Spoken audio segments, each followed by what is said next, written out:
जब मुझे 100 फीट लंबी चेन और 100 तालों से बांध के एक लकड़ी के बॉक्स में पैक करके बॉक्स को बाहर से वेल्ड कर दिया और उस बॉक्स को एक क्रेन से उठाकर एक सूखे घास के कुएं में डाल के आग लगा दी। और मुझे कभी खिलौने नहीं मिले, मैं हमेशा जादू के उन आइटमों से ही खेला करती थी। आंचल कब शादी कर रही है? लोगों के ताने, जैसे एक ये भी होता है ना, हाँ, कि छोरी है न्यू कर लेगी। बेटा हो या बेटी हो, मेरे फादर ने कभी मुझे बेटे से कम नहीं समझा। वो एक मूवी आई थी ना दंगल, शायद उसमें बोला भी था हमारी छोरों से कम है क्या? फिल्म में परफॉर्म किया था तब मैंने, मुझे याद है लड़कियां जीन्स वगैरह नहीं पहनती थी, इवन सूट्स भी बहुत कम पहनती थी।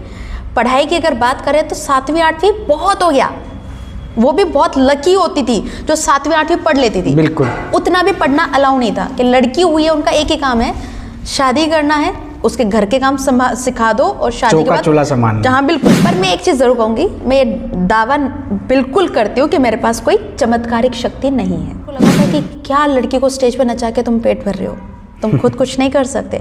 तो ऐसे ताने मेरे फादर ने सुने, और जो समझ रहे थे, जो पढ़े लिखे थे, उनको लगा क्या तुम 2 इंजीनियर बन के क्या काम करो, इतनी दूर में जाते हो। कहते हैं कि हर कामयाब औरत के पीछे किसी न किसी मर्द का हाथ होता है। मेरे पीछे 2 जेंट्स हैं, मेरा भाई और मेरे फादर। लेकिन आपने एक अलग राह चुनी जादू की दुनिया में, कैसे? माता पिता लोगों को, बच्चों को जन्म देते हैं, उनको उनका नाम देते हैं, पर मेरे माता पिता ने मुझे पहचान दी है। लड़कियां लड़की होने का फायदा उठा रही है, मुझे तो वहां बोलना पड़ रहा है प्लीज ऐसा मत करो, कि ऐसे मत बन जाओ। जैसे लड़कों के लिए हो जाता है। एग्जैक्टली मैंने कई बार देखा है कि बहुत सही लड़के होते हैं, मतलब मैंने कितने केसेस देखती हूँ कि ज़्यादा बोल रहा है, 2 मिनट लगेगा मुझे थोड़ा सा चिल्लाने में, अभी तेरे को 2 मिनट लगेगा। जो एक्ट्स हमारे कानून में नियम आए, तो ये बहुत गलत है। मतलब मैं इनके खिलाफ बोलती हूँ, बीइंग अ गर्ल मैं ये बोलती हूँ कि ऐसा नहीं करना चाहिए। अभी आज की बेटी और बेटा दोनों सक्षम है कि हम लोग बाजार से सब्जी से लेकर ओलंपिक से मेडल तक लाने का काम कर रहे हैं। तो मतलब मैं मेवाड़ी भी हूँ और मैं शेखावाटी भी हूँ। तो पहली बार जब स्टेज पे चढ़ी, कहते हैं जो डर है या झिझक है वो बड़े होने पर जब समझ में आने लगता है तब होती है, बचपन में नहीं होता। मुझे शुरू से स्टेज पर भेज दिया करते थे मम्मी पापा। आपका भी सपना है DU, BHU, JNU या किसी और सेंट्रल यूनिवर्सिटी में जाने का, तो अब आपको इसके लिए CUET एग्जाम क्लियर करना होगा। 12th के परसेंटेज का खौफ अब हुआ खत्म। आज ही ज्वाइन करें सीकर में CUET एग्जाम्स के लिए एकमात्र रेजिडेंशियल संस्थान आयाम करियर अकेडमी। पढ़े उनसे जो खुद पढ़े हैं सेंट्रल यूनिवर्सिटी से। कॉल 7023745264। नमस्कार, मेरा नाम है अभिषेक जाखड़ और आप देख रहे हैं RJ TV 24। जादू की दुनिया में एक अपना नाम अलग से दर्ज कराने वाली मैजिशियन आंचल, जो कि अपने शेखावाटी सीकर से आते हैं। आइए इनसे जानते हैं इन्होंने क्या क्या कार्य किए हैं और जो जादू की दुनिया में जो एक अलग पहचान बनाई है। और महिला भी है, एक लड़की है, छोटी सी कम उम्र में शेखावाटी से बिलोंग करती है। और इन्होंने बहुत से जादू के शो किए हैं, लगभग 13,000 से प्लस के जादू के शो किए हैं। उन सब के बारे में जानते हैं, इनकी शुरुआत कैसे हुई। नमस्कार मैम, आपका RJ TV 24 पे स्वागत है। Thank you so much Abhishek ji, आपका भी धन्यवाद और सभी दर्शकों का धन्यवाद। Thank you sir. सबसे पहला सवाल तो मेरा यही है कि जादू की शुरुआत कैसे हुई, क्योंकि आप एक यूथ हैं और अक्सर लड़कियां होते हैं वो शिक्षा की तरफ घर वाले यही कहते हैं कि पढ़ाई करो या फिर कुछ और काम करो, लेकिन आपने एक अलग राह चुनी जादू की दुनिया में, कैसे? शुरुआत हुई मेरे पिताजी की बदौलत। मेरे फादर श्री गिरधारी कुमावत, वो पेशे से माइनिंग इंजीनियर है। मेरी मम्मी श्रीमती तारा कुमावत इलेक्ट्रिकल इंजीनियर है। तो पापा को जादू का शौक बचपन से था, लेकिन क्योंकि वो जॉब में थे, उनकी जॉब थी, उस वजह से उनको इतना टाइम मिला नहीं। लेकिन इंटरेस्ट इतना था कि उन्होंने जादू के छोटे छोटे आइटमों की एक दुकान डाली थी उदयपुर में, जो कि मेरा बर्थ प्लेस है, मेरा मूल निवास स्थान, या ये कहूँ कि पैतृक गांव जो है हमारा, वो बाजोर से आता है। कर्म भूमि कह सकते हैं? नहीं, कर्म भूमि तो नहीं कह सकते। कर्म भूमि तो मेरा पूरा भारत है, क्योंकि मैंने पूरे भारत में शो किए हैं, लेकिन नेटिव प्लेस हम कह सकते हैं। ठीक है। तो मूलतः मैं बाजोर की रहने वाली हूँ। मेरे दादाजी का जो फैमिली है वो सब यहीं पे है, और उनमें अभी भी मेरे कुछ ताऊजी यहीं पे ही है, और बाकी मेरा जो जन्म स्थान है वो उदयपुर है। तो मतलब मैं मेवाड़ी भी हूँ और मैं शेखावाटी भी हूँ, मैं दोनों जगह से हूँ। सो उदयपुर में पापा पढ़ने आए थे। जब वो उदयपुर आए थे तो वहाँ पर उन्होंने एक शॉप डाली थी आफ्टर हिज मैरिज, तब शादी उन्होंने उदयपुर ही की है। और वहाँ पर वो मुझे बताते हैं, मैं करीब 1.5-2 साल की थी, तो मुझे अपने साथ ले जाया करते थे और एक टेबल पर बिठा देते थे, और मैं वहाँ बैठकर देखा करती पापा क्या बता रहे हैं, कैसे बता रहे हैं। तो देखते देखते मुझ में इंटरेस्ट डेवलप हुआ, और मुझे कभी खिलौने नहीं मिले, मैं हमेशा जादू के उन आइटमों से ही खेला करती थी। तो बस ऐसे ही खेलना शुरू किया और इस तरह से इंटरेस्ट बढ़ता गया। और जब मैं करीब 4.5 पौने 5 साल की थी तो हमारे स्कूल में एनुअल फंक्शन था जिसमें हर एक बच्चे ने अलग अलग कला में भाग लिया था, पार्टिसिपेट किया था। कोई डांस में, सिंगिंग में, कोई कव्वाली में, कोई चौक से। पापा को लगा क्यों ना आंचल से मैजिक करवाना चाहिए, तो उन्होंने कुछ 15 से 20 मिनट का मुझे परफॉर्मेंस तैयार किया, करवाया। और मैंने पहली बार 1997 23 दिसंबर को अपना पहला स्टेज शो परफॉर्म किया। 5 साल की उम्र में? मैं 5 की भी पूरी नहीं थी क्योंकि मेरा बर्थ ईयर, मतलब मेरा जो बर्थडे आता है। क्या होता है कि 5 साल के उस उम्र में बच्चे होते हैं, उन्हें अपन स्कूल में भेजते तक नहीं है। यही होता है 5 साल के तो बच्चों तो नहीं भेजते हैं। बिल्कुल है। और आप उस समय पे ये मैजिक शो कर रहे हैं। एक्चुअली मैं स्कूल भी बहुत जल्दी गई थी, जैसा मेरी मम्मी बताती है। मैं 2.5 साल की थी तब से मुझे उन्होंने स्कूल भेजा था, प्री नर्सरी में, सनबीम स्कूल थे हमारी, तो मैं वहाँ गई। और उसके बाद फिर बाद में मैंने स्कूल चेंज किया और मैं आई थिंक 1st स्टैंडर्ड में थी जब मैंने अपना पहला स्टेज शो किया। तो पहली बार जब स्टेज पे चढ़ी, कहते हैं जो डर है या झिझक है वो बड़े होने पर जब समझ में आने लगता है तब होती है, बचपन में नहीं होता। मुझे शुरू से स्टेज पर भेज दिया करते थे मम्मी पापा, किसी ना किसी रूप में मैं हमेशा स्टेज पे रही हूँ। मतलब मेरा पहला स्टेज अपीयरेंस था 2.5 साल की उम्र में, जब मेरा पहला फर्स्ट टाइम मैं जब स्कूल में गई थी तो वहाँ पे फैंसी ड्रेस कंपटीशन था, तो मम्मी ने मुझे तब बंजारन बना के भेजा था। तो मैं स्टेज फियर जो है वो कभी रहा नहीं है मुझे। तो पहले शो का लोगों से जो रिस्पॉन्स मिलना और नेक्स्ट डे मीडिया में कवरेज आना, ये मेरी लाइफ का टर्निंग पॉइंट हो गया था। मुझे उस समय आपको तो पता भी नहीं होगा शायद ये चीज़ क्या होती है। मुझे कुछ नहीं पता, टू बी फ्रैंक, मुझे सच में कुछ नहीं पता। बस इतना पता है पापा ने बोला ये करना है, मैंने कर लिया, लोग ताली बजा रहे हैं। हाँ, एक चीज़ समझ में आती थी, लोग जब ताली बजाते थे आपको बहुत सारी अप्रिशिएशन मिलता था, या फिर ये कहें वो प्यार, वो आशीर्वाद मिलना, या वो जो क्रेज़ होता है एक ऑटोग्राफ, तो ये चीज़ें अच्छी लगती थी। हाँ, वो उस उम्र में भी ऐसे फील जरूर होता है, वो चीज़ें फीलिंग आती थी, समझ नहीं हाँ, होती, लेकिन ये नहीं पता था कि जादू क्या है, मैं क्या बता रही हूँ, कैसे बता रही हूँ। बस पापा ने बोला इसको ऐसे करना है, ऐसे बोलना है, जैसा वो सिखाते थे और मैं परफॉर्म करती थी जी। उसके बाद में अब तक आपने, मैंने सुना कि 13,000 प्लस शो कर चुके हो आप। जी। तो उसमें कोई बड़े बड़े जो इवेंट हो, शो किए हो, कौन कौन से हैं? ओके, तो शुरुआत मैंने आपको ये बता दी, शुरुआत के करीब 3 साल तक 97 से 2001 तक हमने सिंगल शो किए। मैं अकेली, मतलब मैं, मम्मी पापा, मेरे भाई का जन्म 99 का है, छोटे भाई का, तो उसके जन्म के बाद वो भी, तो हम चारों एक बाइक पे जाके शो करते थे तब। फिर 2001 में मैंने कॉमर्शियल वे में, जो आप देखते हो अभी, टिकट शो करना, वो स्टार्ट किया, जहाँ पे 15-20 लोगों का टीम होता था उस टाइम पे, और उनके साथ में बड़े बड़े प्रॉप्स होते थे, 1-2 ट्रक सामान, और ये सब के साथ हमने स्टार्ट किया। मेरा ये जो रूटीन रहता है, साल में करीब 10 से 11 महीने हम लगातार शो करते हैं, और 1 से 2 महीने का जो गैप लेते हैं मार्च और अप्रैल का, जब मेरी पढ़ाई होती थी, मतलब मैंने 2014 में अपना मास्टर्स कर लिया, उसके बाद गैप नहीं लिया इतना। हाँ, उसके बारे में मैं पूछने वाला था। हम लोग डेफिनेटली आएंगे उस पर।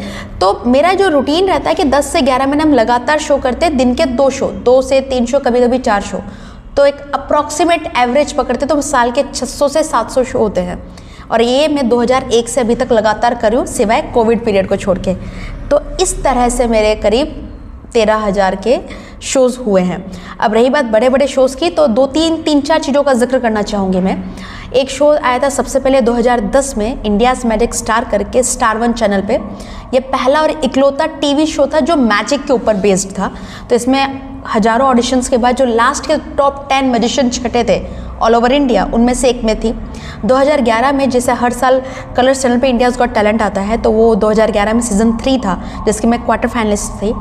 2012 में ईटीवी तेलुगु और ईटीवी कन्नड़ पे एक मल्टी टैलेंट शो आया था, अधूर्स 2 और सुपर 2 के नाम से। ये पहली बार ऐसा था कि किसी मल्टी जोनर शो, जहाँ पे डांस है, सिंगिंग है, सर्कस है, हर आर्ट फॉर्म था, उसको मैजिक ने विन किया हो। तो उन दोनों शोज़ की मैं विनर बनी थी। तो ये मेरे लिए बहुत खास मोमेंट था। और एक स्पेशल इवेंट के बारे में ज़रूर जिक्र करना चाहूँगी जो मुझे सबसे ज़्यादा प्रिय है। 2014 में हमने एक इवेंट किया था, जिस वजह से मेरा नाम लिम्का बुक में आया है। जब मुझे 100 फीट लंबी चेन और 100 तालों से बांध के एक लकड़ी के बॉक्स में पैक करके, बॉक्स को बाहर से वेल्ड कर दिया, और उस बॉक्स को एक क्रेन से उठाकर एक सूखे घास के कुएं में डाल के आग लगा दी थी, और मैं वो जलती हुई आग में से कुछ सेकंड्स में बाहर आई थी। तो ऐसा करने वाली मैं हिंदुस्तान की पहली महिला जादूगर बनी हूँ, और इकलौती कह सकते हो। तो ये इवेंट मुझे बहुत इंटरेस्टिंग था। और एक आखिरी जो 2021 में हुए हैं, 21-22 की बात करूँगी एक्चुअली, 21 और 22 दोनों में। हाँ। 21 में था, हमने वर्ल्ड वाइड टीवी के ऊपर, जादू के ऊपर जो शो आता है टीवी में वर्ल्ड वाइड, उनमें सबसे प्रेस्टिजियस माना जाता है पेन एंड टेलर फूल अस, जो अमेरिका के CW नेटवर्क पे टेलीकास्ट होता है। हर साल काफ़ी, मतलब पूरे वर्ल्ड के जितने भी जादूगर हैं सभी की ये तमन्ना होती है, मतलब ज़्यादातर लोगों की ये तमन्ना होती है कि उस मंच पे परफॉर्म करने का मौका मिले। अभी तक उसके करीब 11-12 सीज़न आ चुके हैं और केवल 2 भारतीय अभी तक वहाँ परफॉर्म कर पाए हैं, जिनमें से महिला इकलौती मैं हूँ और मैं सेकंड मैजिशियन बनी हूँ इंडियन। कौन से सीजन में था आपका? मेरा था सीज़न 8 था, 9 था, ऐसा कुछ था। हाँ, 8 या 9। हाँ, मतलब मैं थी 2021 में टेलीकास्ट हुआ था, 22 अक्टूबर 2021 टेलीकास्ट हुआ था, तो उसमें मेरा परफॉर्मेंस था वहाँ पर। तो ये एक बहुत बड़ी बात थी, इंटरनेशनल प्लेटफॉर्म पर मैंने जब परफॉर्म किया था। और मतलब ऐसा नहीं है इससे पहले मैंने परफॉर्म नहीं किया, बट इंटरनेशनल टीवी शो अगर की बात करते तो वो मेरा पहला शो था। वो मोमेंट भी बहुत अच्छा होता है, एक प्राउडली मोमेंट होता है एक मिडिल क्लास फैमिली के लिए भी। हाँ, अगर हम बात करते हैं तो मैं शायद मिडिल क्लास की भी बात नहीं करूँगी। जो संघर्ष मेरे पिता ने और मेरे माता ने किया है मुझे यहाँ तक पहुँचाने में, उसके बारे में बात करेंगे कि वो जर्नी कैसी रही। वो जर्नी बहुत मुश्किल था, तो वो एक अच्छा अचीवमेंट था। और 2022 के जनवरी अंक में एक मैगजीन निकलती है मैजिक के ऊपर वर्ल्ड वाइड, वैनिश, जिसकी अच्छी पॉपुलैरिटी है, तो उसके कवर पेज पे स्थान पाने वाली मैं पहली भारतीय जादूगर हूँ। तो ये कुछ अचीवमेंट्स थे जो अभी तक। मैं एक चीज़ जानना चाहता हूँ, अपन जो आप जो आज तक अचीवमेंट की है उसके पीछे की जो स्टोरी है उसके बारे में थोड़ा सा जानना चाहूँगा कि वो स्ट्रगल लाइफ कैसी थी। आपने जैसे पापा जॉब करते थे लेकिन आपको साथ साथ में सिखाते थे, आप बोल रहे हो कि हमने साल में 600 शो करते थे, दिन के 400, लेकिन वो जर्नी कैसी थी, उसमें क्या क्या स्ट्रगल झेलने पड़े, उनके बारे में थोड़ा सा बताइएगा। जब मैं इस फील्ड में आई थी, लोगों के ताने, जैसे एक ये भी होता है ना, हाँ, कि छोरी है न्यू कर लेगी, वही बात है, मैं वही पॉइंट बोलने वाली थी। 97 में मैजिक फील्ड में आई थी, जब स्टेज पे चढ़ी थी। हमारे राजस्थान में आपने देखा होगा आज भी कई गांव, सबके गांव नहीं बताऊंगी, कई गांव ऐसे हैं जहाँ पे लड़कियों को ज़्यादा आज़ादी नहीं दी जाती है। आप कई ना कह के सभी बता दें तो भी बेटर होगा। बिल्कुल ये है, सबकी बात नहीं करूंगी, लेकिन अभी ज़माना बदला है, गांव में आज भी ये कल्चर है, अभी भी है बिल्कुल, लेकिन पहले से स्थिति बेहतर है। हाँ। पहले से स्थिति बेहतर है, मैं देखती हूँ। जब मैं इस फील्ड में परफॉर्म किया था तब मुझे याद है लड़कियाँ जीन्स वगैरह नहीं पहनती थी, इवन सूट्स भी बहुत कम पहनती थी।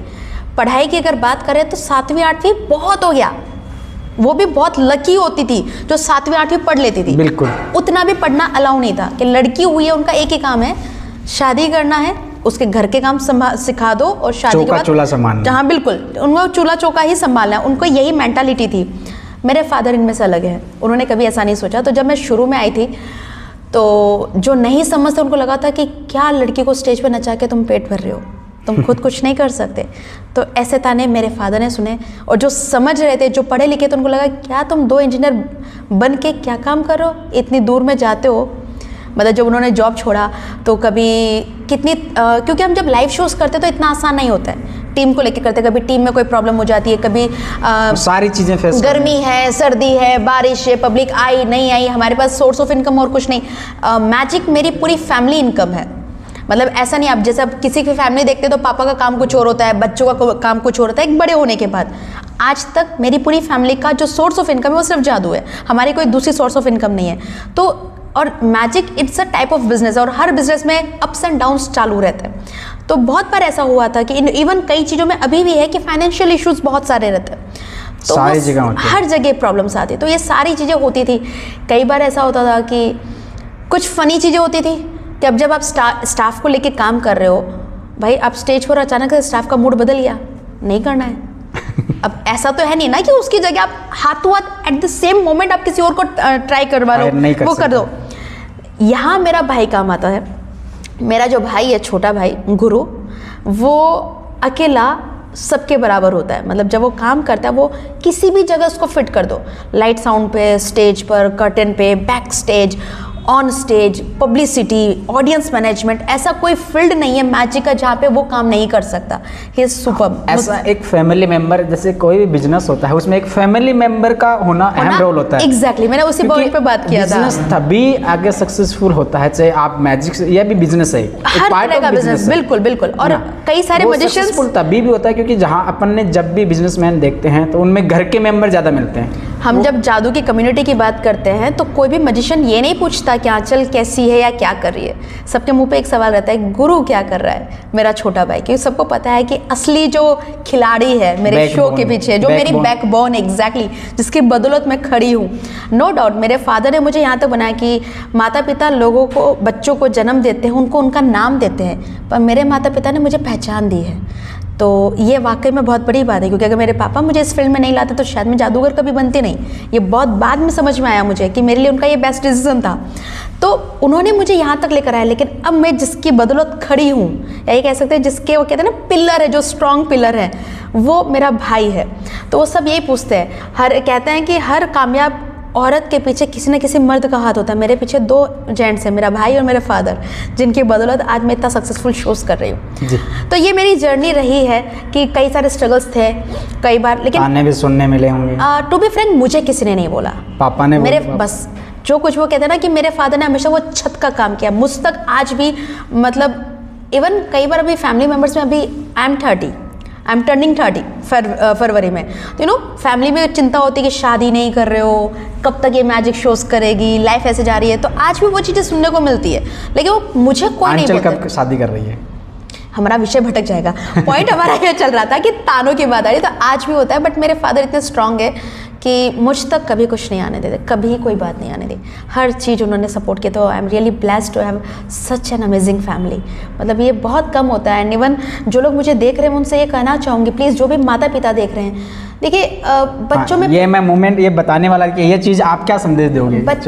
बच्चों में प्रतिभाएं होती है, लेकिन प्रॉब्लम क्या आता है कि बच्चों को सपोर्ट नहीं मिलता है। आपको लगता है कि बच्चों के लिए ये सही होगा, लेकिन ज़रूरी नहीं है कि बच्चों को भी वही लगे कि मेरे लिए सही है। मैं ये नहीं कहती कि आपका बच्चा अगर किसी गलत लाइन पे जा रहा है या कुछ ऐसा कुछ कर रहा है जिससे आपका नाम खराब हो। नाम खराब होने का भी अलग अलग तरीके होते हैं, मतलब जिससे उसकी ज़िंदगी बर्बाद हो तो उसके लिए रोको। डायरेक्शन सही होनी चाहिए, डायरेक्शन सही होनी चाहिए। लेकिन अगर वो ये चाहता है कि मैं इस फील्ड में अपना नाम करना चाहूँ या मैं इस फील्ड में अपनी पहचान बनाना चाहता हूँ, तो प्लीज़, चाहता हूँ या चाहती हूँ, जो भी हो, बेटा हो या बेटी हो, मेरे फादर ने कभी मुझे बेटे से कम नहीं समझा। तो मैं सबको ये कहूँगी, प्लीज़ अपने बच्चों को सपोर्ट करिए, उनको आगे बढ़िए। नहीं, वो एक मूवी आई थी ना दंगल, शायद उसमें बोला भी था, मारी छोरों से कम है के। बिल्कुल, एक्चुअली अगर वो हकीकत में अपने लोग मानने लग जाए ना, तो अपन बहुत डेवलप हो सकते हैं। मैं हमेशा एक बात कहती हूँ कि देखिए, मैं फेमिनिज्म पे ज़्यादा बोलती नहीं। मतलब मैं ये नहीं कहती कि लड़कियों को ज़्यादा अधिकार दो या ये सब करो, क्योंकि बहुत कुछ सही हो गया है। एक टाइम था, टू बी फ्रैंक, ये टाइम था जब बेटे और बेटी में ज़्यादा फ़र्क किया जाता था, जब बेटियों को कोख में मारा जाता था। अभी भी मारते हैं, ऐसी बात नहीं है, अभी भी ये चीज़ें हैं, कम है, लेकिन बहुत कम हो गया है। अब तो उल्टी स्थिति आ गई है, लड़कियां लड़की होने का फ़ायदा उठा रही है। मुझे तो वहाँ बोलना पड़ रहा है, प्लीज़ ऐसा मत करो कि ऐसे मत बन जाओ। जैसे लड़कों के लिए हो जाता है। एग्जैक्टली, मैंने कई बार देखा है कि बहुत सही लड़के होते हैं। मतलब मैंने कितने केसेस देखती हूँ कि ज़्यादा बोल रहा है, 2 मिनट लगेगा मुझे थोड़ा सा चिल्लाने में, अभी देखो 2 मिनट लगेगा। जो एक्ट्स हमारे कानून में नियम आए, तो ये बहुत गलत है। मतलब मैं इनके खिलाफ बोलती हूँ, बीइंग अ गर्ल मैं ये बोलती हूँ कि ऐसा नहीं करना चाहिए।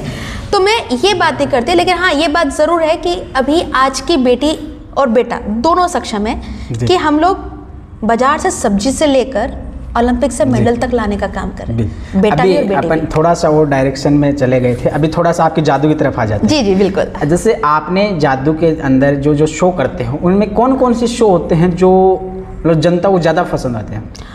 अगर मैं अपने शो की बात करूं तो मेरे शो में 2-3 एक्ट्स ऐसे हैं जो बहुत ज़्यादा पसंद करती हैं। एक एक्ट ऐसा होता है जिसमें मैं ऑडियंस के कुछ लोगों को गायब करती हूँ और उन्हें स्टेज पर एक खाली बॉक्स होता है उसमें से निकालती हूँ। हाउ? थोड़ा सा बैक स्टोरी में बताइए ना, लोगों को ऐसे पसंद आना वो चीज़ समझ नहीं, तो लोगों को वैसे ही पसंद आएगा। मैंने हाउ बता दिया तो ये लोग कौन पैसा देके मेरे को शो देखने आएगा। तो अगर क्या हो रहा है और कैसे हो रहा है ये सोचना मैंने ऑडियंस पे छोड़ा है। पर मैं एक चीज़ ज़रूर कहूँगी, मैं ये दावा बिल्कुल करती हूँ कि मेरे पास कोई चमत्कारिक शक्ति नहीं है। नहीं, जो भी मैं कर रही हूँ वो एक हाथ की कला है, आर्ट है मेरा, आर्ट फॉर्म है मेरा, तरीका है, या ये कहूँगी मेरा प्रैक्टिस है। नहीं ये भी सब लोग नहीं कर सकते ना, ये भी एक टैलेंट होता है, उसको सीखना पड़ता है, कला होती है, हाथ की सफाई होती है। सही बात, मैं यही बात बोलती हूँ। लोगों को लगता है हम 21वीं सदी में रह रहे हैं। एक वो जमाना था जब जादू का नाम लेके लोगों को डराया जाता है, इवन आज भी।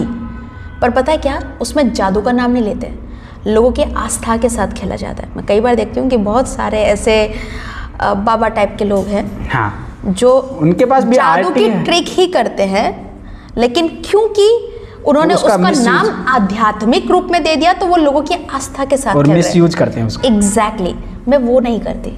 मैं अगर जो मेरा जो प्रोफेशन है वो ये है कि मैं मैजिक करी। और पता है प्रॉब्लम क्या आती है, मतलब मैं शायद यहाँ पर एक छोटी सी एक दिल में विडंबना है, मैंने आज तक किसी भी इंटरव्यू में नहीं कहा है, मैं पहली बार कह रही हूँ। जी बताइए।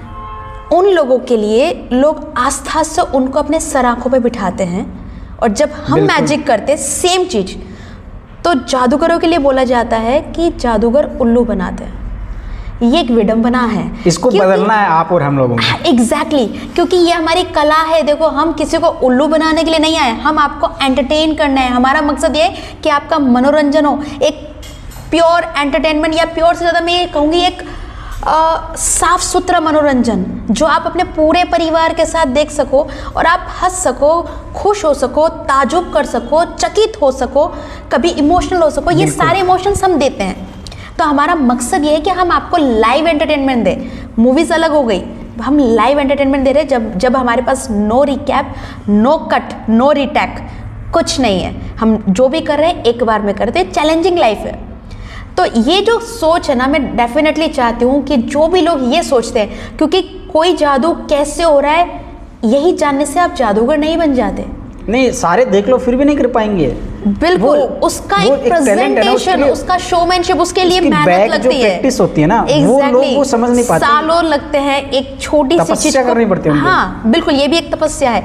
तो ये जो सोच है, मैं डेफिनेटली चाहूंगी शायद इस इंटरव्यू के माध्यम से उन लोगों तक पहुंचे जिनको ये लगता है कि जादूगर नहीं बनाते यार, हम उल्लू नहीं बनाते हैं, हमारा ये मकसद नहीं होता, हम सिर्फ आपको खुश करते हैं। जो आप फीलिंग्स है वो समझ पा रहा हूँ मैं, क्योंकि मैं खुद, जैसे हमारे बारे में लोग बोलते हैं कि माइक उठा दिया चल दिए, लेकिन उन लोगों को ये नहीं पता है कि भाई माइक उठाने के बाद में लोगों के सामने सवाल करते हैं ना, वो हेजिटेशन होती है ना, वो बहुत दोहरी और टाइम के बाद निकलती है। और सबसे बड़ी बात है कि किसी से सच्चा सवाल पूछना और उसका सच बाहर लेकर आना।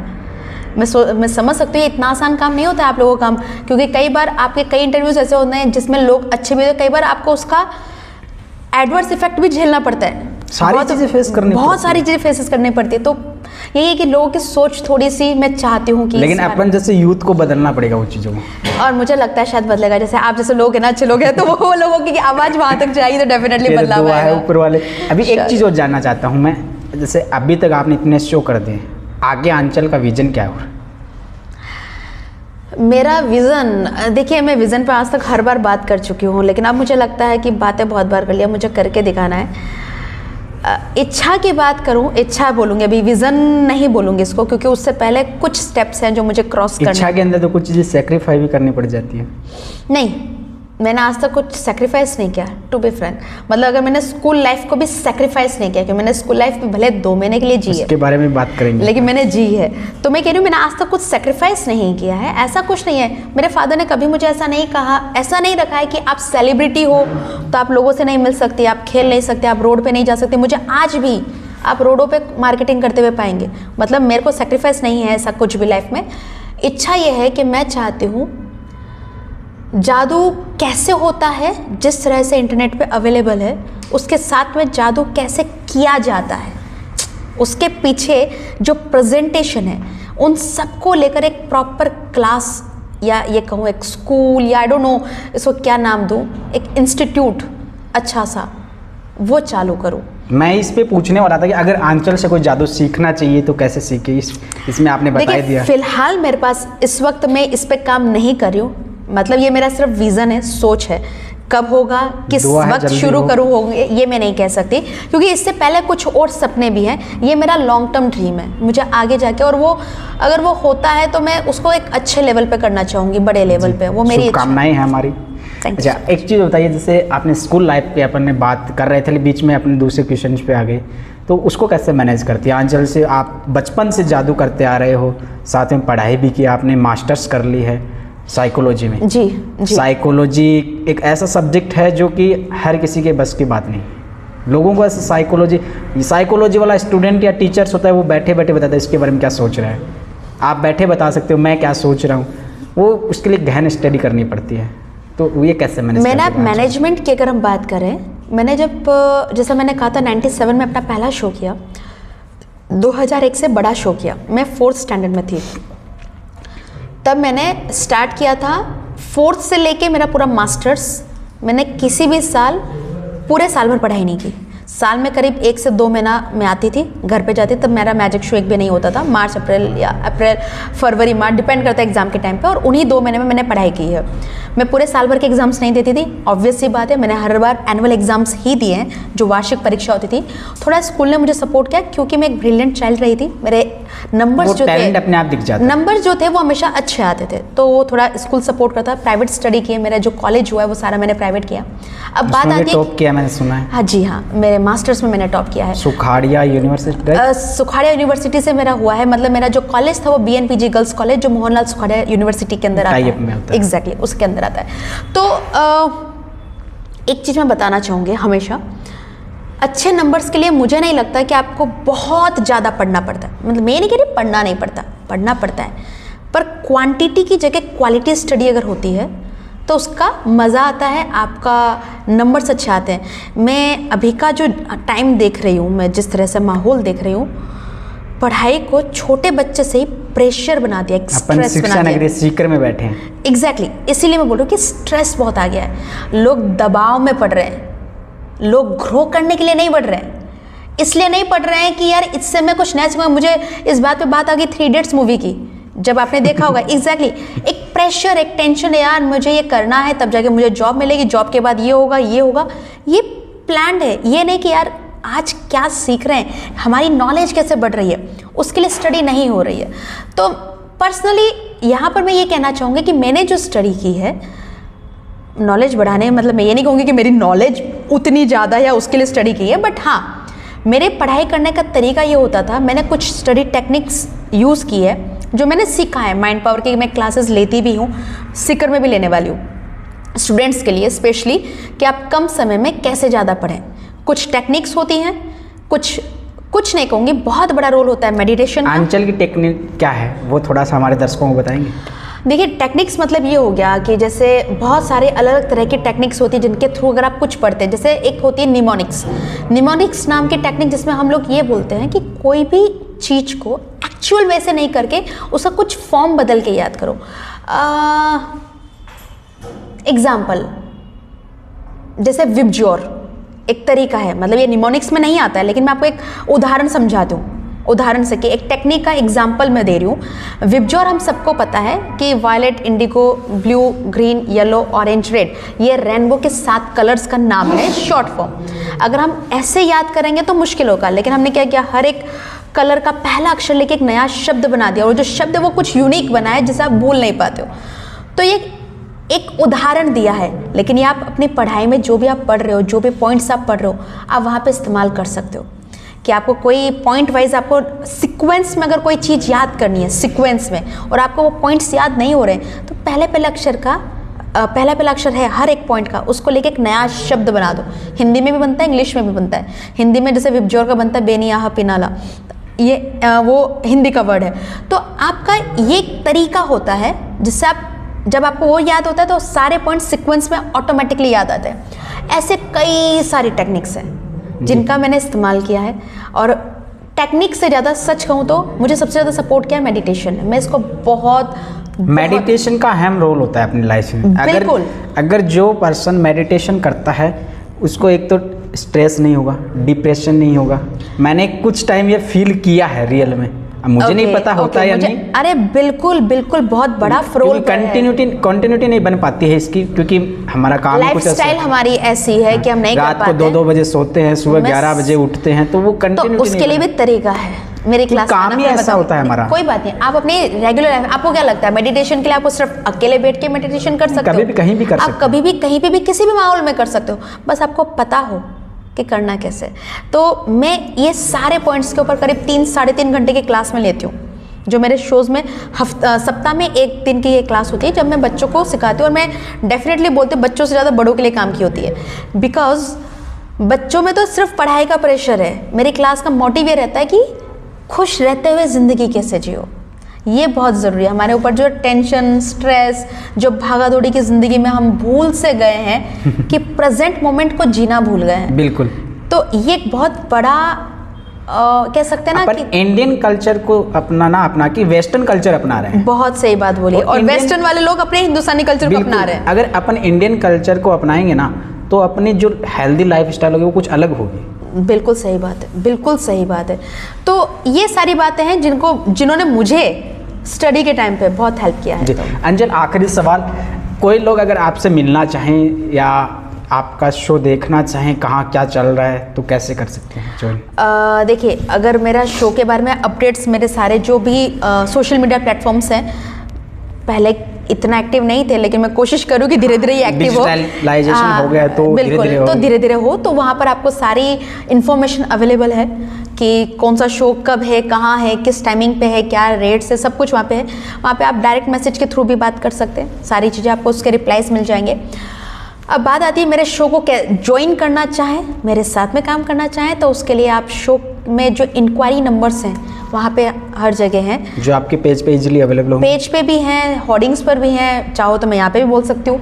हमारा इंक्वायरी नंबर है 6367080800। तो ये हमारा इंक्वायरी नंबर है, जिस पे आप कॉल करके बात कर सकते हैं कि आप कैसे ज्वाइन करना चाहें, शो में काम करना चाहें तो आप काम कर सकते हैं। और कोई ऐसा है कि लगता है कि जिसमें मैं कुछ हेल्प कर सकूं, तो डेफिनेटली मुझे अच्छा लगेगा कि लोग मुझे बताएं। रही बात मैजिक सिखाने के लिए, तो प्रॉब्लम सिर्फ इतना सा रहता है कि मैं मैजिक सिखाने के लिए कंटिन्यूटी में टाइम नहीं दे पाती हूँ, और एक क्लास इनफ नहीं है।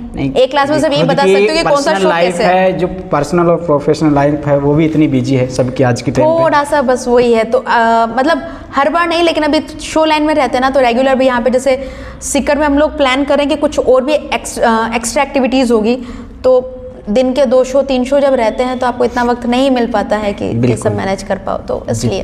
बट स्टिल अगर कोई सच में सीखना चाहें तो मुझसे डेफिनेटली कांटेक्ट कर सकते हैं। मैं शुरुआती स्टेप बता दूंगी, और उसके बाद सामने वाले की इच्छा के ऊपर, अगर सच में उनमें डेडिकेशन है तो मुझे बहुत वो अपने आप को अपन को भी ऐसे लग जाता है कि ये सीखना चाहता है। एग्जैक्टली। कई बार क्या होता है, लोग सब जादू क्यों सीखना चाहते हैं, कैसे हो रहा है, उनको ये जानना है कि कैसे हो रहा है, इंटरनली जानना चाहते हैं। बस उनको सिर्फ ये जानना है, क्योंकि वो अंदर का वो सेटिस्फेक्शन है, ईगो सेटिस्फाई हो जाता है, यार ये कैसे हो रहा है, बस वो जानना है। बिल्कुल। आपने जो क्वेश्चन किया था मुझसे कि शो में क्या खास बात है, अब हमारे शो का एक एक्टर जो मुझे बहुत पसंद है और अभी लोगों को बहुत पसंद आ रहा है, एक तो है टेलीपैथी वाला मुझे भी वो बहुत पसंद है। जिसमें एक को टच मैं करते और खुद दूसरे उसकी एक इच्छा थी कि क्या होता है, कैसे होता है, जानना चाहता था। आना चाहिए था आपको स्टेज नहीं, पर। देखा था तो मैंने वो। एक को टच करते और दूसरे को फील होता है, तो ये एक एक्ट है जो बहुत ज़्यादा पसंद किया जाता है। एक होता है फ़ोन नंबर प्रेडिक्शन, मतलब मैं प्रेडिक्शन नहीं कहूँगी यहाँ पे, ये माइंड रीडिंग वाला है, प्रेडिक्शन नहीं माइंड रीडिंग है वो। तो जिसमें लोगों के मोबाइल नंबर हैं या उनके फैमिली मेम्बर्स हैं, उनके नाम नंबर वगैरह ये सब चीज़ें मैं बताती हूँ। तो ये सारी चीज़ें शो में एक पार्ट रहती है। इन सब के लिए अपन दर्शकों को हाइड रखते हैं ताकि वो शो देखने आए तब देखें। ये बात भी सही है। ये बात शुक्रिया, आपने टाइम दिया आंचल। तो ये थी हमारे साथ आंचल, जो एक अपन यहाँ शेखावाटी नागा के पूरे विश्व भर में, भारत में अपने एक अलग पहचान बनाई है, एक लड़की होके। जैसे अभी एक टैग लाइन चलती है, लड़की हूँ लड़ सकती हूँ, लेकिन इन्होंने कुछ अलग किया है अपनी लाइफ में, अपनी प्रोफेशनल और पर्सनल लाइफ में, जो कि बहुत अच्छा लगा मुझे पर्सनली इनसे मिलके। और अगर आपको इनका जो इंटरव्यू है वो कैसा लगा आप भी बताइएगा, क्योंकि हमने पहली बार कुछ अलग किया है इंटरव्यू में भी और कुछ यूनिक किया है, कोशिश की है, आपको भी मज़ा आएगा देख के। और बहरहाल इतना ही, जुड़े रहिए आप RJTV24 पे। और मुझे दीजिए इजाज़त, मैं आपके साथ अभिषेक जाकर। नमस्कार। नमस्कार।